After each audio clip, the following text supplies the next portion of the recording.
Hello ಎಲ್ಲರಿಗೂ ನಮಸ್ಕಾರ. G ವ್ಲಾಗ್ಗೆ ಸ್ವಾಗತ. ನಾನು ಚಂದ್ರಿಕಾ. ಇದೇನಪ್ಪ ನಿಮ್ಮ ಮನೆಯವ್ರೇನು ಮಾಡ್ತವ್ರೆ ಅಂತ ಅನ್ಕೋಬೋದು. ಹೌದು, ನಾವು ಒಂದು ಮದುವೆ ಆಗಿ 1 ವರ್ಷದ ನಂತರದಲ್ಲಿ ಈಗ ಮನೇನ ಚೇಂಜ್ ಮಾಡ್ತಾ ಇದ್ವಿ. ಇದು ಫಸ್ಟು ಮನೆ ನಮ್ಮದು. ಈ ಮನೆಯಲ್ಲಿ ತುಂಬಾ ಮೆಮೊರೀಸ್ ಇದ್ದಾವೆ. ಆದರೂ ಕೆಲವು ಕಾರಣಾಂತರಗಳಿಂದ ನಾವು ಮನೇನ ಚೇಂಜ್ ಮಾಡಬೇಕಾಯಿತು. ಸೊ ಅದಕ್ಕೋಸ್ಕರನೇ ಎಲ್ಲನೂ ಪ್ರಿಪೇರ್ ಮಾಡ್ಕೊತಾ ಇದ್ದೀವಿ. 1 ವೀಕಿಂದ ನಾನು ಮನೆಯೆಲ್ಲ ಕ್ಲೀನ್ ಮಾಡ್ಕೊತಾ ಇದ್ದೆ. ಅದಾದಮೇಲೆ ಲಾಸ್ಟ್ ಡೇಲಿ ನಾಳೆ ಮನೆ ಖಾಲಿ ಮಾಡಬೇಕು ಅಂದಾಗ ಈಗೆಲ್ಲನೂ ಕಿಚನ್ ಎಲ್ಲ ಕ್ಲೀನ್ ಮಾಡ್ಕೊಳ್ಳೋಣ ಅಂತಂದು ಎಲ್ಲ ಮಾಡ್ತಾಯಿದ್ವಿ. ನಮ್ಮ ಮನೆಯವರು ಸಹ ನನಗೆ ಹೆಲ್ಪ್ ಮಾಡ್ತಾಯಿದ್ರು. ಅವತ್ತು ಸಂಡೇ ಆಗಿರೋದ್ರಿಂದ ಅವ್ರು ನನಗೆ ತುಂಬಾ ಹೆಲ್ಪ್ ಮಾಡ್ತಾಯಿದ್ರು. ನೋಡ್ತಾ ಇರ್ಬೋದು ನೀವೇ. ಮನೆ ಎಲ್ಲ ಕ್ಲೀನ್ ಮಾಡಿ ಎಲ್ಲ ಪಾತ್ರೆ ಇದ್ರೆ ಎಲ್ಲ ತೊಳ್ಕೊಂಡು ಎಲ್ಲ ನೀಟಾಗಿ ಖಾಲಿ ಮಾಡ್ಬೋದು. ನಾಳೆ ಫುಲ್ಲು ಹೊಸ ಮನೆ ಶಿಫ್ಟ್ ಆಗ್ತಿದ್ದೀವಿ. ನೋಡೋಣ ಏನೇನು ಪ್ರೊಸೀಜರ್ ಆಗುತ್ತೆ ನೋಡೋಣ. ಮುಂದೆ ತಿಂಡಿ ಮಾಡೋಣ ಬನ್ನಿ. ಏನು ಮಾಡಿದ್ದೀರಾ ತಿಂಡಿ ಮಾಡೋಕ್ಕೆ? ನೋಡಿ ನನ್ನ ಗಂಡ ಏನು ತಿಂಡಿ ಮಾಡಿದ್ದೀನಿ ಅಂತಲೇ ಗೊತ್ತಿಲ್ಲ. ಶಾವಿಗೆ ಶಾವಿಗೆ ಉಪ್ಪಿಟ್ಟು ಮಾಡಿದ್ದಾರೆ ನಮ್ಮ ಮನೆಯಲ್ಲಿ. ಇನ್ನೊಂದು ಬನ್ನಿ. ಆಯಿತು.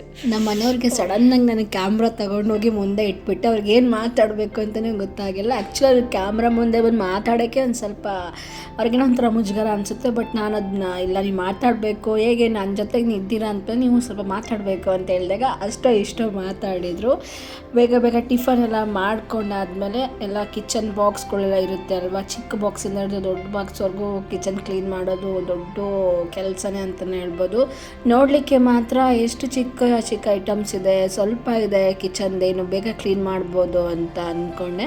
ನಮ್ಮ ಮನೆಯವರು ಅಷ್ಟೇ ಜಾಸ್ತಿ ಏನು ಐಟಮ್ಸ್ ಇರಲ್ಲ ಕಿಚನಲ್ಲಿ. ಈಗ ಆಲ್ರೆಡಿ ಎಲ್ಲ ಬೆಡ್ಶೀಟ್ ಎಲ್ಲ 1 ವೀಕಿಂದನೇ ಎಲ್ಲ ವಾಶ್ ಮಾಡ್ಕೊಂಬಂದಿದೆಯಾ. ಹೊರಗಡೆ ಐಟಮ್ಸ್ ಆಲ್ ವಿತ್ ರೂಮಿಂದೆಲ್ಲನೂ ಕ್ಲೀನ್ ಮಾಡಿದ್ದೆ. ಜಸ್ಟ್ ಕಿಚನ್ ಅಷ್ಟೇ ಅಲ್ವಾ, ಬೇಗ ಕ್ಲೀನಾಗಿ ಹೋಗುತ್ತೆ ಬಿಡು ಅಂತ ಹೇಳಿದರು. ತೆಗಿಲಿಕ್ಕೆ ನನಗೆ ಒಂದು 1 ಅವರ್ ಆಯಿತು. ಎಲ್ಲ ತೆಗೆದು ಇನ್ನೊಂದು ಪಾತ್ರೆಯಲ್ಲಿ ಹಾಕ್ಬಿಟ್ಟು ಎಲ್ಲನೂ ಒಂದು ಕಡೆ ಜೋಡಿಸಿಟ್ಕೊಂಡು ಮೇಲಿರುವಂಥ ಐಟಮ್ಸ್ ಎಲ್ಲನೂ ತೊಗೊಂಡು ಎಲ್ಲನೂ ಜೋಡಿಸಿ ಅದನ್ನು ಎಲ್ಲ ತೆಗೆದ್ಬಿಟ್ಟು ಬೇರೆ ಪಾತ್ರೆಗೆ ಹಾಕಿಬಿಟ್ಟು ಮತ್ತೆ ಅದನ್ನೆಲ್ಲನೂ ವಾಶ್ ಮಾಡೋಷ್ಟಿಗೆ ಮಿನಿಮಮ್ ನನಗೆ 3 ಇಂದ 4 ತಾಸು ಹಿಡಿತು. ನಾವು ಬೇಗನೆ ಸ್ಟಾರ್ಟ್ ಮಾಡಿರೋದ್ರಿಂದ ಬೇಗನೆ ಕಂಪ್ಲೀಟ್ ಆಯಿತು. ಯಾಕಂದರೆ ಮತ್ತೆ ನಾಳೆ ನಾವು ಹೊಸ ಮನೆಗೆ ಹೋಗ್ಬೇಕಲ್ವಾ, ಅದಕ್ಕೋಸ್ಕರ ಅಲ್ಲಿ ಬೇಕಾದಂಥ ಕೆಲವೊಂದಿಷ್ಟು ಐಟಮ್ಸ್ನ ತರಬೇಕಾಗಿತ್ತು. ಪೊರಕೆ ಆಗಿರ್ಬೋದು, ಮರ ಆಗಿರ್ಬೋದು, ತುಳಸಿ ಗಿಡ, ಮನೆ ಬೇಕಾದಂಥ ಹೊಸ ಪಾತ್ರೆ ಅಂದರೆ ಹಲಗಿಸ್ಲಿಕ್ಕೆ ಹಳೆ ಪಾತ್ರೆನೇ ಬೇಡ, ಹೊಸ ಪಾತ್ರೆನೇ ತೊಗೋಬೇಕು ಅಂದ್ಕೊಂಡೆ. ಮತ್ತು ಒಂದಿಷ್ಟು ಐಟಮ್ಸ್ ಬೇಕಿತ್ತು ಮನೆಗೆ, ರೇಷನ್ನು. ಬಟ್ ಅದು ಮನೇಲಿ ಇಲ್ಲೇ ತಂದು ಇಡಲಿಕ್ಕೆ ನನಗೇನೋ ಮನಸ್ಸಾಗಲಿಲ್ಲ. ಯಾಕಪ್ಪ ಅಂದರೆ ಇಲ್ಲಿ ಬರೀ ನಮ್ಮ ಓನರ್ ಮಗ ಅವರು ತೀರ್ಕೊಂಡಿದ್ರು. ಹಾಗಾಗಿ ನನಗೆ ಯಾಕೋ ಇಲ್ಲಿ ಏನು ತಂದು ಇಡೋಕ್ಕೆ ಇಷ್ಟ ಆಗ್ತಿರ್ಲಿಲ್ಲ. ಅದಕ್ಕೋಸ್ಕರ ಪಾಪ ನನಗೂ ತುಂಬ ಬೇಜಾರಾಗ್ತಿದೆ. ನಾವು ಕೂಡ ಅಲ್ಲಿ ಹೋಗಿ ಬಂದ್ವಿ. ಮನೆ ಖಾಲಿ ಮಾಡೋದು ಬೇಡವೋ ಅಂತಂದು ತುಂಬಾ ಕನ್ಫ್ಯೂಸಲ್ಲಿದ್ವಿ ನಾವು. ಬಟ್ ಅವ್ರೇನು ಫ್ಯಾಮಿಲಿ ಅವರಲ್ವಲ್ಲ, ಜಸ್ಟ್ ಓನರ್ ಅಷ್ಟೇ, ಬಾಡಿಗೆಗೆ ಇದು ಮಾಡಿರೋವಂಥದ್ದು, ಏನೂ ಆಗಲ್ಲ ಅಂತ ಹೇಳಿದರು. ತುಂಬ ಜನ ನಾನು ವಿಚಾರಿಸಿದ್ವಿ ಕೂಡ, ಓಕೆ ಇಲ್ಲ ಖಾಲಿ ಮಾಡ್ಬೋದು, ಅವ್ರೇನು ಫ್ಯಾಮಿಲಿ ಅವರಾಗಿದ್ದರೆ ಸ್ವಲ್ಪ ಇರಿಸು ಮುರ್ಸು ಅನ್ನೋದು. ಬಟ್ ಅವ್ರು ನಿಮಗೇನು ಸಂಬಂಧ ಇಲ್ವಲ್ಲ, ಖಾಲಿ ಮಾಡ್ಬೋದು, ಹಾಗೇನಿಲ್ಲ ಅಂತ ಹೇಳಿದರು. ಸರಿ ಅಂದ್ಕೊಂಡು ನಾವು ಕೂಡ ಎಲ್ಲನೂ ಈಗ ಆಲ್ರೆಡಿ ನಾವು ಅವ್ರ ಮಗ ತೀರೋಕ್ಕಿಂತ ಮುಂಚೆ ನಾವೆಲ್ಲ ಆಂಟಿಯವ್ರಿಗೆ, ಓನರ್ ಆಂಟಿಯವ್ರಿಗೆಲ್ಲ ಹೇಳಿದ್ವಿ ಈ ಥರ ಖಾಲಿ ಮಾಡ್ತಿದ್ದೀವಿ ನಾವು ಅಂತಲೂ. ಅವರು ಸರಿ ಅಮ್ಮ ಅಂತ ಹೇಳಿದರು. ಅವರು ಕೂಡ ಇವ್ರನ್ನ ಲೀಸಿಗೆ ಕೊಡ್ತೀನಿ ಅಂತ ಕೂಡ ಹೇಳಿದರು. ಅದಕ್ಕೋಸ್ಕರ ನಮಗೂ ಏನು ಲೀಸಿಗೆ ಇರೋಕ್ಕೆ ಈ ಟೈಮಲ್ಲಿ ಲೀಸಿಗೆ ಇರೋಕ್ಕೆ ನಮಗೆ ಅಷ್ಟು ಶಕ್ತಿ ಇಲ್ಲ. ಹಾಗಾಗಿ ನಮ್ಮ ಮನೆಯವರು ರೆಂಟ್ಗೆ ಹೋಗೋಣ ಅಂದ್ಕೊಂಡು, ಮತ್ತು ನನಗೆ ಇಷ್ಟ ಆಗಿರುವಂಥ ಮನೆ, ನನಗೆ ಇದೇ ರೀತಿ ಇರಬೇಕು ಅಂತ ಮನೇನ ತುಂಬ ಕಡೆ ಹುಡುಕಿದ್ವಿ. ಆಲ್ಮೋಸ್ಟ್ ಒಂದು 3-4 ತಿಂಗಳು ಅಂತಲೇ ಹೇಳ್ಬೋದು. ಅಷ್ಟು ದಿನದಿಂದ ಹುಡುಕಿದ್ವಿ. ಫೈನಲಾಗಿ ಒಂದು 60% ನನಗೇನು ಓಕೆ ಆಯಿತು. ನೋಡ್ತಾ ಇರ್ಬೋದು ಯಾವ ಥರ ಎಷ್ಟೊತ್ತನ ಪಾತ್ರೆ ತೊಳಿತಾ ಇದ್ದೆ ಅಂದರೆ, ನಾನು ಫೈನಲಾಗಿ ನನ್ನ ಪಾತ್ರೆ ನನ್ನ ಕಿಚನ್ನು ಎಲ್ಲ ಐಟಮ್ಸ್ನೆಲ್ಲ ಫಿನಿಶ್ ಆಗೋಯಿತು. ನಮ್ಮ ಮನೆಯವ್ರು ಸಹ ಹೆಲ್ಪ್ ಮಾಡ್ತಾಯಿದ್ರು. ಅದೇ ಒಬ್ಬಳೇ ಮಾಡಬೇಕಂದಿದ್ರೆ ಆಲ್ಮೋಸ್ಟ್ ಒಂದು 6 ಅವರ್ ಹಿಡ್ದೋಗಿರೋದು. ಪಾತ್ರೆ ಒಂದಿಷ್ಟು ತೊಳೆದು ಬಂದು ದಬಾಕ್ಬಿಟ್ಟು ಮತ್ತೆ ಕೆಲಸ ಮತ್ತೆ ಸ್ಟಾರ್ಟ್ ಮಾಡಬೇಕು, ಮತ್ತೆ ಎಲ್ಲ ಜೋಡಿಸ್ಕೋಬೇಕು, ಮತ್ತೆ ತೊಳಿಬೇಕು ಅಂತ. ಇವ್ರು ಇದ್ದದಕ್ಕೆ ನನಗೆ ಒಂದು 40% ಕೆಲಸ ಏನೋ ಕಡಿಮೆ ಆಯಿತು ಅಂತಲೇ ಹೇಳ್ಬೋದು. ಅವರು ಜಸ್ಟ್ ತೊಗೊಂಬಂದೆಲ್ಲ ದಬಾಕ್ತಾಯಿದ್ರು ಎಲ್ಲ ಪಾತ್ರೆಗಳು. ಇದಾದಮೇಲೆ ಫೈನಲಾಗಿ ಎಲ್ಲನೂ ಕಿಚನ್ ಪಾತ್ರೆಗಳೆಲ್ಲನೂ ವಾಶ್ ಮಾಡಿದ್ವಿ. ಬಾಕ್ಸ್ ಆಗಿರ್ಬೋದು, ದೊಡ್ಡ ಬಾಕ್ಸಿಂದ ಹಿಡಿದು ಚಿಕ್ಕ ಬಾಕ್ಸ್ವರೆಗೂ, ಮತ್ತು ತಟ್ಟೆ ಸ್ಟ್ಯಾಂಡಲ್ಲಿರುತ್ತೆ ಎಲ್ಲ ಐಟಮ್ಸ್ನ ವಾಶ್ ಮಾಡ್ಕೊಂಡ್ವಿ. ಫೈನಲ್ ನನಗೆ ಸ್ವಲ್ಪ ಖುಷಿ ಆಯಿತು, ಅಪ್ಪ ಮುಗೀತಲ್ಲ ಎಲ್ಲನೂ ತೊಳೆಯೋದು, ವಾಶ್ ಮಾಡ್ಕೊಳೋದೆಲ್ಲ ಅಂತ ಅಂದ್ಕೊಂಡು. ಫೈನಲಾಗಿ ನೋಡ್ತಾ ಇರ್ಬೋದು ಎಲ್ಲ ಕೂಡ ವಾಶ್ ಮಾಡಿಟ್ಟಿದ್ದೆ. ಬಟ್ ನಮ್ಮ ಮನೆ ನೋಡೋಕೆ ಒಂಥರ ಖುಷಿ ಅನಿಸುತ್ತೆ. ಯಾಕೆಂದರೆ ಫಸ್ಟು ಮದುವೆ ಆದಮೇಲೆ ಫಸ್ಟು ಮನೆ ಇದ್ದು ನಮ್ಮದು. ನನಗೆ ಅದನ್ನ ಮರೀಲಿಕ್ಕೆ ಆಗಲ್ಲ. ಈಗ ಆಲ್ಮೋಸ್ಟ್ 2.5 ಆಗಿದೆ ಟೈಮು. ಇಲ್ಲಿ 1 ವರ್ಷ ಇದ್ದಿದ್ದು ತುಂಬಾ ಮೆಮೊರೀಸ್ ಇದೆ. ಮದುವೆ ಆದ ನಂತರದಲ್ಲಿ ಫಸ್ಟು ಮನೆ ನಮ್ಮದು. ಯಾವುದೇ ರೀತಿ ತೊಂದರೆ ಆಗ್ದಂಗೆ ತುಂಬಾ ಚೆನ್ನಾಗಿತ್ತು. ನಾವೇನು ಕೇಳಿಸಿ ಆಗಿರ್ಬೋದು ಅಥವಾ ಏನು ಮಾಡಿ ಬಂದಿರಲಿಲ್ಲ, ಡೈರೆಕ್ಟಾಗಿ ನಮ್ಮ ಮನೆಯವರಾಗೆ ಬಂದುಬಿಟ್ರು. ಅವ್ರಿಗೆ ಈ ಟೈಮಲ್ಲಿ ಹಾಲು ಉಕ್ಕಿಸ್ಬೇಕು ಅಂತ ಹೇಳಿದ್ರು. ಆ ರೀತಿ ನಾವು ಹಾಲು ಉಕ್ಕಿಸ್ಕೊಂಡು ಬಂದಂಥ ಮನೆ ಇದು. ತುಂಬಾ ಚೆನ್ನಾಗಿತ್ತು, ತುಂಬಾ ಸ್ಪೇಸ್ ಇತ್ತು. ಏನಾದರೂ ಬೇಜಾರಾದರೆ ಬಂದು ಆರಾಮಾಗಿ ಹೊರಗಡೆ ಕುತ್ಕೋಬೋದಿತ್ತು. ನೋಡ್ತಾ ಎಷ್ಟು ಸ್ಪೇಸ್ ಇದೆ. ಬೇರೆ ಕಡೆ ಎಲ್ಲ ಆದರೆ ಅಕ್ಕಪಕ್ಕ ಮನೆ ಇರುತ್ತೆ. ಬಟ್ ಇಲ್ಲಿ ಆ ಥರ ಏನೂ ಇಲ್ಲ. ತುಂಬಾ ಜಾಗ ಸ್ಪೇಸ್ ತುಂಬಾ ಇತ್ತು ಅಂತ ಹೇಳ್ಬೋದು. ಸುತ್ತಲೂ ಒಂಥರ ಏನೋ ಯಾವುದೂ ಅಕ್ಕಪಕ್ಕ ಡಿಸ್ಟರ್ಬ್ ಇರಲಿಲ್ಲ, ಏನಿಲ್ಲ, ತುಂಬಾ ಚೆನ್ನಾಗಿತ್ತು. ಬಟ್ ಏನು ಮಾಡೋದು, ಎಲ್ಲ ನಾವು ಅಂದ್ಕೊಂಡಂಗೆ ಇರಲ್ಲ. ನನಗೂ ಸ್ವಲ್ಪ ಹೀಗೆ ಇರಬೇಕು ಅನ್ನೋದೊಂದು ಸ್ವಲ್ಪ ಇರುತ್ತೆ ಅಲ್ವಾ ಥಾಟು.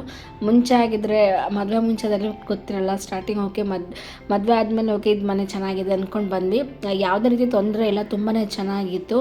ಬಟ್ ಇಲ್ಲಿ ಈಸಿಗಾದ್ರೆ ನಮಗೂ ಸ್ವಲ್ಪ ಕಷ್ಟ ಅನ್ನಿಸ್ತಾ ಇತ್ತು. ಅದಕ್ಕೋಸ್ಕರನೇ ನಾವು ಖಾಲಿ ಮಾಡಬೇಕು ಅಂತಂದು ಖಾಲಿ ಮಾಡ್ತಾ ಇರೋದು. ಬಟ್ ನಮಗೂ ಸ್ವಲ್ಪ ಚಿಕ್ಕದು ಅನ್ನಿಸ್ತಾ ಇತ್ತು. ಹಾಗಾಗಿ ಸೊ ನಮ್ಮ ಮನೆಯವರು ಸಹ ಬೆಡ್ಶೀಟ್ ನಾನು ವಾಶ್ ಮಾಡಿ ಇಟ್ಟಿದ್ದೆ, ಅದನ್ನು ಒಣ ಹಾಕ್ತಾ ಇದ್ದಾರೆ. ನಾನು ಕೂಡ ಲಾಸ್ಟ್ ವಿಡಿಯೋ ಅಂದ್ಕೊಂಡು ಒಂಥರ ಮೆಮೊರೀಸಾಗಿ ಉಳ್ಕೊಡುತ್ತೆ ಈ ಮನೆದು ಅಂತೇಳ್ಬಿಟ್ಟು ವಿಡಿಯೋ ಮಾಡ್ಕೊತಾ ಇದ್ದೆ. ಎಷ್ಟು ಚೆನ್ನಾಗಿದೆ ನೋಡಿ, ತುಂಬಾ ಇಷ್ಟ ಆಗಿರುವಂಥ ಮನೆ ಇದು. ಸ್ಟಾರ್ಟಿಂಗೆಲ್ಲ ಸ್ವಲ್ಪ ನಮಗೂ ಪ್ರಾಬ್ಲಮ್ ಅನ್ನಿಸ್ತಾ ಇತ್ತು. ಹೋಗ್ತಾ ಎಲ್ಲನೂ ಅಡ್ಜಸ್ಟ್ ಆಗುತ್ತೆ ಅಂತಾರಲ್ವ, ಅದೇ ರೀತಿಯಾಗಿ ಎಲ್ಲನೂ ಅಡ್ಜಸ್ಟ್ ಆಯಿತು. ಸೊ ಇದೆಲ್ಲ ವಿಡಿಯೋ ಮಾಡ್ಕೊಂಡು ನಮ್ಮ ಮನೆಯವ್ರು ಕೂಡ ಫ್ರೆಶ್ ಅಪ್ ಆದರು. ನಾನು ಕೂಡ ಸ್ನಾನ ಮಾಡಿಕೊಂಡು ಹೊರಗಡೆ ಹೋಗೋಣ, ನಾಳೆ ಪೂಜೆಗೆ ಏನೇನು ಬೇಕೋ ಅದನ್ನೆಲ್ಲ ತೊಗೊಂಬರ್ಬೇಕು ಅಂತಂದು ಇಬ್ಬರು ಕೂಡ ಹೋಗ್ತಾ ಇದ್ವಿ. ತುಂಬ ಪ್ಲ್ಯಾನ್ ಮಾಡ್ಕೊಂಡು ಹೋಗಿದ್ವಿ. ನಾಳೆಗೆ ಏನೇನು ಐಟಮ್ಸ್ ಬೇಕೋ ಅದನ್ನು ತೊಗೊಂಡು ಹೊಸ ಮನೆಯಲ್ಲ ಇಟ್ಟು ಬರಬೇಕು ಅಂತಂದು. ಯಾಕಂದರೆ ನನಗೆ ಇಲ್ಲಿ ತರಲಿಕ್ಕೇನು ಅಷ್ಟು ಇಷ್ಟ ಆಗಿರಲಿಲ್ಲ. ಹಾಗಾಗಿ ನಾವು ಹೊರಗಡೆ ಹೋಗಿ ಫಸ್ಟು ತುಳಸಿನ ತೊಗೊಂಬರಬೇಕು, ತುಳಸಿ ಗಿಡನ ಅಂತಂದು ತುಂಬ ದಿನದಿಂದ ಹೇಳ್ತಾ ಇದ್ದೆ ನಮ್ಮ ಮನೆಯವ್ರಿಗೆ. ತುಳಸಿ ಗಿಡ ಮನೆ ಮುಂದೆ ಇರಬೇಕು, ಚೆನ್ನಾಗಿ ಪೂಜೆ ಮಾಡಲಿಕ್ಕಾಗಿರಲಿ ಅಥವಾ ಯಾವುದೇ ನೆಗೆಟಿವ್ ಎನರ್ಜಿ ಅಲ್ಲಿ ಇರೋದಿಲ್ಲ ತುಳಸಿ ಗಿಡ ಇರೋದ್ರಿಂದ ಅಂತೆಲ್ಲ ಹೇಳ್ತಾ ಇದ್ದೆ. ಈಗ ಹೊಸ ಮನೆ ಅವರು ಅಂತ ಇದ್ರು. ಈಗ ಹೊಸ ಮನೆಗೆ ಹೋಗ್ತಾ ಇದ್ದೀವಲ್ವ, ಅದಕ್ಕೋಸ್ಕರ ತಗೊಂಡು ಹೋಗೋಣ, ನಾನು ಏನು ಕೇಳ್ತೀನಿ ಅದೆಲ್ಲದಕ್ಕೂ ಸರಿ ಅಂತ ಇದ್ರು. ಫೈನಲ್ ಆಗಿ ಅಲ್ಲಿ ನಾವು ಫಸ್ಟ್ ಒಂದು 2-3 ಕಡೆ ಹೋಗಿದ್ವಿ. ಅಲ್ಲಿ ತುಳಸಿ ಗಿಡ ಇರಲಿಲ್ಲ. ಅದಾದಮೇಲೆ ನಮ್ಗೆ ಒಳ್ಳೆ ಕಡೆನೇ ಸಿಕ್ತು. ನಾನು ಇದು ತುಂಬ ನೆನಪಿಟ್ಕೊಂಡಿದ್ದೆ. ಯಾಕಂದರೆ ನಾವು ಹಾಸ್ಪಿಟಲ್ಗೆ ಹೋಗ್ತಾಯಿದ್ವಿ, ಡೆಂಟಲ್ಗೆ ಚೆಕಪ್ಗೆ ಅಂತಂದು. ಆವಾಗ ಇಲ್ಲಿ ನೋಡಿದ್ದು ಈ ಒಂದು ಪಾಟು ತುಂಬ ಖುಷಿ ಆಗ್ತಿತ್ತು ನೋಡಿಬಿಟ್ಟು. ಸೊ ಫೈನಲಾಗಿ ತುಂಬ ಚೆನ್ನಾಗಿತ್ತು, ಇಷ್ಟ ಕೂಡ ಆಯಿತು. ಅದನ್ನು ಕೂಡ ಪರ್ಚೇಸ್ ಮಾಡ್ಕೊಂಡ್ವಿ, ತುಳಸಿ ಗಿಡ ಒಂದು. ಇನ್ನು ತುಂಬಾ ಮಾಡಬೇಕು ಅಂದ್ಕೊಂಡ್ವಿ, ಎಲ್ಲನೂ ಒಂದೇ ಟೈಮ್ಗೆ ಮಾಡೋಕ್ಕಾಗಲ್ಲ. ಈಗ ಎಮರ್ಜೆನ್ಸಿಗೆ ನಾಳೆಗೆ ಪೂಜೆಗೆ ಏನೇನು ಐಟಮ್ಸ್ ಬೇಕು ಅನ್ನೋ ಒಂದು ಇತ್ತಲ್ವ ಲೀಸ್ಟ್, ಅದ್ರ ಪ್ರಕಾರ ನಾವು ಏನೇನು ತೊಗೊಂಡು ಹೋಗಬೇಕು ಅಂತಂದು ನಾವು ಎಲ್ಲ ಪ್ಲ್ಯಾನ್ ಮಾಡ್ಕೊಂಡಿದ್ವಲ್ಲ. ಸೊ ಹಾಗೆ ಬಂದು ತೊಗೊತಾ ಇದ್ವಿ. ಫೈನಲಾಗಿ ಅಲ್ಲೇ ಎಲ್ಲನೂ ಸಿಕ್ತು ನಮಗೆ. ಈಗ ಎಲ್ಲ ಪಾತ್ರೆ ಇದೆ ಅಲ್ವಾ, ಆ ಶಾಪಲ್ಲಿ ನಮಗೆ ಎಲ್ಲನೂ ಪಾತ್ರೆಯಿಂದ ಹಿಡಿದು ಕೋಲು, ಗಸ್ಮರ್ಗಿ, ಮರ ಎಲ್ಲನೂ ಸಿಕ್ತು. ಫೈನಲಾಗಿ ತುಳಸಿ ಗಿಡ ಫಸ್ಟ್ ತಗೊಂಡೋಗ್ಬಿಟ್ಟು ಇಟ್ಟು ದೇವ್ರಿಗೆ ಕೈ ಮುಗ್ದು, ಅದಾದಮೇಲೆ ಕಿಚನಲ್ಲಿ ಇಟ್ಟು ಅಲ್ಲಿ ಕೈ ಮುಗ್ದು ಯಾವುದೇ ರೀತಿಯಾಗಿ ಮುಂದೆ ತೊಂದರೆ ಆಗ್ದಾಗೆ ಸುಸೂತ್ರವಾಗಿ ಎಲ್ಲನೂ ತುಂಬಾ ಚೆನ್ನಾಗಾಗಲಿ ಅಂತಂದು ಎಲ್ಲ ಕಡೆನೂ ಇಟ್ಟು ಪೂಜೆ ಮಾಡ್ತಾಯಿದ್ದೆ. ಯಾಕಂದರೆ ಮನೇಲಿ ಏನೇ ಒಂದು ವಾರದಿಂದ ಅವರು ರಿಪೇರಿ ಅಂತೆಲ್ಲ ಮಾಡ್ತಾಯಿದ್ರು ಮನೆಯದು. ಹಾಗಾಗಿ ಅಲ್ಲಿ ಕಡೆ ಒಂದಿಷ್ಟು ನೆಗೆಟಿವ್ ಎನರ್ಜಿ ಇರುತ್ತೆ. ಅದಕ್ಕೋಸ್ಕರ ತುಳಸಿ ಗಿಡ ತಗೊಂಡೋದಾಗ ಅದು ತುಂಬ ಪಾಸಿಟಿವ್ ವೈಬ್ಸ್ ಕೊಡುವಂತಹ ಒಂದು ಗಿಡ ಅಂತಲೇ ಹೇಳ್ಬೋದು. ದೇವರು ರೂಪದಲ್ಲಿ ಬಂದಿರುವಂಥದ್ದು. ಹಾಗಾಗಿ ಫಸ್ಟನ್ನೇ ತೊಗೊಂಡೋಗ್ಬಿಟ್ಟು ಎಲ್ಲ ಕಡೆನೂ ಇಟ್ಟು ಪೂಜೆ ಮಾಡಿದೆ, ನಮಸ್ಕಾರ ಮಾಡಿದೆ. ಪೂಜೆ ಅನ್ನೋದಕ್ಕಿಂತ ಒಂಥರ ತಗೊಂಡೋದ್ಮೇಲೆ ಏನೋ ಒಂಥರ ಖುಷಿ ಅನ್ನಿಸ್ತು ನನಗೆ. ಫೈನಲಾಗಿ ದೇವ್ರ ಕೋಣೆಯಲ್ಲಿ ಇಟ್ಬಿಟ್ಟು ಪೂಜೆ ಕೂಡ ಮಾಡಿದ್ವಿ. ಇದಾದಮೇಲೆ ನಮ್ದು ಏನೇನು ಕೆಲಸ ಇರುತ್ತೋ ನಾವು ಮನೆಯಿಂದ ಅಲ್ಲೇನೂ ತೊಗೊಂಬಂದಿರಲಿಲ್ಲ. ಮತ್ತು ನಾವೆಲ್ಲ ಹೊಸದಾಗಿ ಶಾಪಲ್ಲಿ ಎಲ್ಲ ತೊಗೊಂಬಂದ್ವಿ. ಕೋಲಾಗಿರ್ಬೋದು, ಕಸ್ಮರ್ಗೆ ಆಗಿರ್ಬೋದು, ನೆಲವರ್ಸ ಕೋಲಿನ ಹಿಡ್ದು ಎಲ್ಲನೂ ತೊಗೊಂಬಂದಿದ್ವಿ. ಹಾಗಾಗಿ ಎಲ್ಲನೂ ಅಲ್ಲೇ ಕ್ಲೀನ್ ಮಾಡಿಬಿಟ್ಟು ಹೋಗ್ಬಿಡೋಣ. ಈಗ ಆಲ್ರೆಡಿ ಅಲ್ಲೆಲ್ಲ ಕ್ಲೀನ್ ಆಗಿದೆ. ಮನೆಯಲ್ಲಿ ಏನೂ ಐಟಮ್ಸ್ ಏನೂ ಇಲ್ಲ ತೊಳೆಯೋ ಅಂಥದ್ದು. ಇಲ್ಲೇ ಎಲ್ಲ ಕ್ಲೀನ್ ಮಾಡ್ಕೊಂಡು ಇದನ್ನು ಮಾಡೋಣ ಅಂದ್ಕೊಂಡು ಎಲ್ಲ ಕೆಲಸನ ಮಾಡಲಿಕ್ಕೆ ಸ್ಟಾರ್ಟ್ ಮಾಡ್ತಾಯಿದ್ವಿ. ನಮ್ಮ ಮನೆಯವ್ರು ಸಹ ಸ್ವಲ್ಪ ನನಗೆ ಹೊಸ ಬಾಕಿಟೇ ಬೇಕಿತ್ತು. ಯಾಕಂದ್ರೆ ಚಿಕ್ಕ ಬಾಕಿಟು ಚೆನ್ನಾಗಿರುತ್ತೆ ಅಂತಂದು ಹಾಗಾಗಿ ಅವ್ರು ಅದನ್ನು ತರಕ್ಕೆ ಹೋಗಿದ್ರು. ನಾನು ಅಷ್ಟೊತ್ತಿಗೆ ಎಲ್ಲ ಕಸ ಗುಡಿಸಿ ಟೈಲ್ಸ್ ಎಲ್ಲ ಒರೆಸ್ಕೊಂಡೆಲ್ಲ ಕ್ಲೀನ್ ಮಾಡಿಕೊಂಡೆ. ನಾವು ಹೊಸ್ದಾಗಿ ನೆಲವರ್ಸೋ ಕೋಲ್ ತೊಗೊಂಬಂದ್ವಿ. ಬಟ್ ಅದು ತುಂಬಾ ಅವರಲ್ಲಿ ಅದನ್ನು ಟ್ರಾನ್ಸ್ಫರ್ ಥರ ಇದನ್ನು ಮಾಡ್ಕೋಬೋದು, ತೆಗೆದ್ಬಿಟ್ಟು ಬೇರೆದನ್ನ ಮುಂದೆ ಹಾಳಾದ್ಮೇಲೆ ಬೇರೆದನ್ನ ಹೊಸ್ದಾಗಿ ಹಾಕ್ಕೋಬೋದು, ಅದು ಕಡಿಮೆ ರೇಟಿಗೆ ಸಿಗುತ್ತೆ ಅಂತಂದಿದ್ರು. ಅಂದ್ಕೊಂಡು ತೊಗೊಂಬಂದಿದ್ವಿ ನಾವು. ಬಟ್ ಆದರೆ ಅದು ನನಗೇನೆಲ್ಲ ಒರೆಸ್ಬೇಕು ಅವಾಗೇ ಮುರಿದೋಯ್ತು. ಯಾಕಂದರೆ ಮುರಿದೋಗಿಲ್ಲ, ಅದು ನಮ್ಮ ಮನೆಯವ್ರು ಅಲ್ಲಿ ಶಾಪಲ್ಲಿ ಅದನ್ನು ಟರ್ನ್ ಮಾಡ್ತಾ ಇರುವಾಗಲೇ ಅದು ಫುಲ್ ಇದಾಗ್ಬಿಟ್ಟಿತ್ತು. ಈ ಮನೆಗೆ ಬಂದಮೇಲೆ ಅದು ಓಪನ್ ಆಯಿತು. ಮತ್ತೆ ನಮ್ಮ ಮನೆಯವರು ಅದನ್ನು ಸೇರಿಸ್ಬಿಟ್ಟು ಇದನ್ನು ಮಾಡಿದ್ರು. ಬಟ್ ಅದು ಚೆನ್ನಾಗಿ ತುಂಬಾ ಚೆನ್ನಾಗಿದೆ ಕ್ವಾಲಿಟಿ ಕೂಡ. ಫೈನಲ್ ಆಗಿದ್ದೆಲ್ಲ ನೆಲವರ್ಸ್ ಎಲ್ಲ ಕ್ಲೀನ್ ಮಾಡಾದ್ಮೇಲೆ ತುಂಬ ಚೆನ್ನಾಗಿರೋ ಮ್ಯಾಟ್ ಕೂಡ ತಂದಿದ್ವಿ ನಾವು ಒಳ್ಳೆ ರೇಟಿಗೆ. ತುಂಬಾ ಚೆನ್ನಾಗಿತ್ತು ಮ್ಯಾಟ್ಗಳು. ಹೊಸ ಮನೆಗೆ ಹೊಸ ಮ್ಯಾಟ್ ಇರಬೇಕು ಅಂತ ಅನ್ನಿಸ್ತು. ಎಲ್ಲನೂ ಹೊಸ್ದಾಗಿರಲಿ ಅಂತಲೇ ಚಿಕ್ಕ ಪುಟ್ಟ ಐಟಮ್ಸ್ಗಳು ಹೊಸ್ದಾಗಿರಬೇಕು ಅಂತ ಅನ್ನಿಸ್ತು. ಯಾಕಂದರೆ ತುಂಬಾ ಫಸ್ಟ್ ಟೈಮ್ ನಾವೆಲ್ಲ ಆಲೋಚಿಸಿದಾಗ ಫಸ್ಟ್ ಟೈಮ್ ಆ ಮನೆಗೆ ಹೋದಾಗ ನಮಗೇನು ಪ್ಲ್ಯಾನಿಂಗ್ ಏನೂ ಗೊತ್ತಿರಲಿಲ್ಲ ಹೇಗೆ ಏನು ಅಂತಂದು. 1 ವರ್ಷದ ಆದಮೇಲೆ ಹೇಗಿರಬೇಕು, ಹೇಗೆ ಹೊಸ ಮನೆಗಳಿಗೆ ಯಾವ ರೀತಿಯಾಗಿ ಹೋಗಬೇಕು ಏನು ಅಂತಂದು ಒಂದಿಷ್ಟು ಎಲ್ಲರ ಹತ್ರ ತಿಳ್ಕೊಂಡು ಆದಮೇಲೆ ಅದನ್ನ ಕಲೆಕ್ಟ್ ಮಾಡಿಕೊಂಡು ನಾವು ಕೂಡ ನಮ್ಮ ಮನೆಯವ್ರಿಗೆ ಹೇಳಿದೆ. ನಮ್ಮ ಮನೆಯವ್ರು ಅದಕ್ಕೆ ಸ್ಪಂದಿಸಿದ್ರು. ಎಲ್ಲದಕ್ಕೂ ಏನು ಮಾಡ್ತಾಯಿದ್ರು. ಯಾಕಂದರೆ ಮನೆ ಚೆನ್ನಾಗಿ ಇಟ್ಕೊಂಡ್ರೆ ಅಲ್ವಾ ಎಲ್ಲನೂ ಮಾಡಲಿಕ್ಕೆ ಸಾಧ್ಯ. ಅದಕ್ಕೋಸ್ಕರ ನಾನು ಮ್ಯಾಟ್ಗಳು ಸಹ ಹೊಸದಾಗಿ ತಗೊಂಡೆ. ಅದಾದಮೇಲೆ ರೇಷನ್ ಒಂದಿಷ್ಟು ಅಕ್ಕಿ, ಬೇಳೆ, ಹುಣಸೆ ಹಣ್ಣಾಗಿರ್ಬೋದು, ಎಣ್ಣೆ, ಈ ಥರ ಎಲ್ಲ ಥರನೂ ಒಂದು 5 ದವಸ ಧಾನ್ಯಗಳನ್ನ ತೊಗೊಂಡೋಗಿಡಬೇಕು ಅಂತ ಹೇಳಿದರು. ಫಸ್ಟು ಮನೆಯಲ್ಲಿ ಏನಿಲ್ಲ ಅಂದ್ರೂ ತುಳಸಿ ಗಿಡ ಜೊತೆಗೆ ಇದನ್ನು ಸಹ ತಗೊಂಡೋಗಿ ಅಡುಗೆ ಮನೇಲಿ ಇಡಬೇಕು ಅಂತಂದು ತಗೊಂಡ್ವಿ. ಅದ್ರ ಜೊತೆಗೆ ಪೂಜೆ ಐಟಮ್ಸ್ ಏನೇನು ಬೇಕೋ ಎಲ್ಲನೂ ಕರ್ಪೂರ, ದೀಪ ಎಲ್ಲನೂ. ಅಂದರೆ ನಾರ್ಮಲಾಗಿ ನಾವು ಬೆಳ್ಳಿ ದೀಪದಿಂದ ಆಗಿರ್ಬೋದು, ತಾಮ್ರ ದೀಪಗಳಿಂದ ಏನು ದೀಪ ಹಚ್ಚಲ್ಲ ಅಂತ ಹೇಳಿದ್ರು ನಮ್ಮ ಮನೆಯವರು. ಹಾಗಾಗಿ ಮಣ್ಣಿನ ದೀಪದಲ್ಲೇ ದೀಪ ಹಚ್ಚಬೇಕಾಗಿತ್ತು. ಅದಕ್ಕೋಸ್ಕರನೇ ಎಲ್ಲ ತೊಗೊಂಡು ನಾವು ಬಂದ್ವಿ. ಪೂಜೆ ಐಟಮ್ಸು ಕೂಡ ನಾವು ದೇವ್ರ ಮುಂದೆ ಇಟ್ವಿ. ಮತ್ತು ಈ ದವಸ ಧಾನ್ಯಗಳು 5 ರೀತಿಯಾದ ದವಸ ಧಾನ್ಯಗಳು ಇದ್ವಲ್ಲ ಅದನ್ನು ಸಹ ಅಡುಗೆ ಮನೇಲಿ ಇಟ್ಬಿಟ್ಟು ನಮಸ್ಕಾರ ಮಾಡ್ಕೊಂಡು ಬಂದ್ವಿ. ನಾವು ಗಣೇಶನ ಕೂಡ ಮುಂಚೆನೇ ತಂದುಬಿಟ್ವಿ. ಯಾಕಂದರೆ ಅಲ್ಲಿ ನನಗೆ ತಗೊಂಡೋದ್ಮೇಲೆ ಮಾರ್ನಿಂಗೇ ನಮಗೆ ಸಿಗಲ್ಲ. ನಾವು 4 ರಿಂದ 6 ಗಂಟೆ ಒಳಗಡೆ ಹಾಲುಕ್ಕಿಸ್ಬೇಕು ಅಂತ ಅಂದ್ಕೊಂಡಿದ್ದು. ಬಟ್ ಅಷ್ಟೊತ್ತಲ್ಲೇ ಶಾಪ್ ಓಪನ್ ಇರಲ್ಲ ಫೋಟೋ ತೊಗೊಳ್ಳಿಕ್ಕೆ ಅಂತ ಹೇಳ್ಬಿಟ್ಟು ನಾವು ಎಲ್ಲನೂ ತೊಗೊಂಡಿಟ್ಟಿದ್ವಿ. ಯಾಕಂದರೆ ಏನೂ ಆಗಲ್ಲ ಅಂದ್ಕೊಂಡು.